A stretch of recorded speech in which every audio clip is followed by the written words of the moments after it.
So thanks for joining us today. My name's Eric Morgan, and I'm here at Organic Approach, Pennsylvania. Um, I've been asked to speak on the topic of the best organic fungicide for healthier plants. And that particular topic was kind of confusing for me, even after 45 plus years of doing what I do. Um, and the reason it's confusing is because, A, if you have to employ a fungicide, it's probably telling you that your plant isn't so healthy. Um, and same if you have to employ an insecticide. So uh, let me start by saying the ultimate goal is not to have to reach for a fungicide or an insecticide. The ultimate goal is to get that plant as healthy as it can possibly be so that uh, you either need a very light duty fungicide or insecticide, but in this case, a fungicide. Um, and or none at all. So let's answer the question though. The question to answer is what's the best organic fungicide for healthier plants? So if I were to bite at that and throw you a bone, I would probably say that uh, currently on the market, a copper fungicide is probably going to be what most people define as the best, um, which I actually disagree with, but I'm giving it to you that way now, and we'll get into it a little bit more here. But the reason for the copper fungicide comment is because copper is going to be broad spectrum. And so it's going to clean things up for you a little more successfully in most cases. So nothing is perfect. Nothing's going to get rid of 100% of your issues. But copper will probably have more of a disease suppressing effect in a broader spectrum kind of a way than most all other organic fungicides on the market. So there are innate problems in that, and we'll get to those in a minute. But the other attribute of copper is that it's one of the only, there's like two or three, but one of the only organic fungicides that actually has a systemic attribute, meaning that it can cross the epidermal layer of the leaf and actually go into the vascular system and then travel systemically throughout the vascular system, spreading its copper efficacy all throughout your plant, therefore giving you quote unquote better fungicidal control or suppressive qualities. I don't like the word control, it implies 100%. Suppression is all you're going to get from a fungicide and insecticide whenever and wherever you use it, whether it's systemic, it's conventional, chemical, or it's organic. It doesn't matter, biological. You're only suppressing something. You're not outright controlling it 100%. So I like to use the word suppressing. But all of that said, um, copper is one of the few organic fungicides that has a systemic attribute and quality. Now, so now we say, okay, well, that does sound like that could be one of our best options for an organic fungicide. Yes, according to the things that I, said it could do. However, the problem with its systemic attribute is it's copper. Now you have copper inside the plant. If you use that copper in an ongoing fashion, every week, every 2 weeks, you get a buildup of copper in the plant and also in the fruit or the vegetable. In the case of tomatoes, if you're buying organic tomatoes from a certified organic farm, yes, it may have been grown organically according to the National Organic Program or OMRI's approval of certain products. But the fact still remains that you have copper building up in the crop and you have it building up in your tomatoes. So when you go to that organic farm, you have to ask them, have you been rotating your fungicide applications with other materials?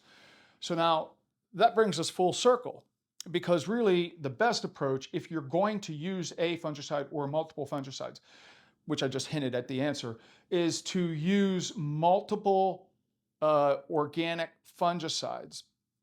Um, so that means that you actually have to know what disease you have, because then you say that's where you need to start. You need to identify your disease and you need to say, this is the disease. I have tomato late blight or whatever. And then you identify the disease and then you say, okay, now which labeled organic fungicide products will have good efficacy on late blight? And this is the path that you need to take if you really want your answer. So you either need a really good consultant or agronomist, or you have to be good on the computer yourself and take some time and do this right. The nice thing about the copper is it can interrupt the disease process up front. So if you use it first, okay, it'll buy you time to go do your research. And then you can look at other more biorational products. Biorational products being things that you can, that are very focused. They're not so broad spectrum like copper. They're very focused. So let's say it's Bacillus subtilis, Serenade opti, as an example. That is a very focused bacterial fungicide that does not have this broad spectrum or toxic effect on the plant and the people eating the fruit of that plant. So now you're using tools, fungicides, in this case, organic fungicides, that excise very specifically, like with a scalpel, the result that you want. But then what you should do is, because diseases and disease pathogens have a way of building a resistance to certain fungicides, you need to rotate and switch off and on and off and on. And when you get your butt behind the eight ball and you need to pull your butt back out front of the eight ball as fast as you can, then and then only do you reach for the broad spectrum copper to buy you a little time so that you can get back to your biorationals, right?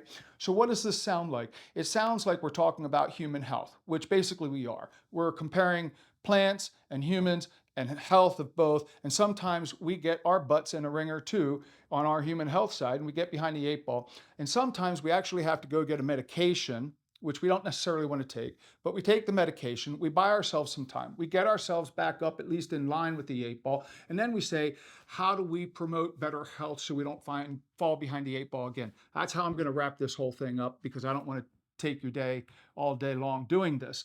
But in my opinion, and I digress, but in my opinion, the best organic fungicide for healthier plants is actually, as we were just alluding to with regard to getting human health as far forward as we can so we don't end up with a disease or with a health problem, we want to do the same with the plants. So we talked about, to give you your answers, what the best organic fungicides are or might be in any particular case, depending on what your particular goal is. But my goal would be to create that healthy plant, that plant that has the least likelihood of contracting a disease, which would require a fungicide. And if we get it healthy enough and it still gets a disease, it's more mild and it's easier to control with a gentler, more biorational fungicide, which might be like a biological fungicide that you can employ, clean it up, and get back on track with your fruit production or your vegetable production, or whatever the case may be. Maybe it's your home lawn, maybe it's a tree or shrub on your property. So all of that said, and you try to promote plant health. There are all sorts of products I can recommend, an organic approach for that. Nourish is a fantastic product for that, ships lightly. In other words, doesn't weigh a lot, and you can get a lot of bang for your buck out of that particular product. But remember, no matter how healthy you make a plant, at some point or another, a pathogen can try to afflict that plant. It's a fact, because the environment is what it is, and it is in constant balance. It's trying to find its way. It's kind of like the scales of justice going like this all the time. That's what's happening in nature with biology and with plant health and energetic frequencies coming off of plants and all of the above. So without going into all of that too much, I hope that I've answered some of your questions about the best organic fungicide, and I can do more on this later. But that gives you a primer at the very least. Thank you very much for joining me, and I hope you have a great day.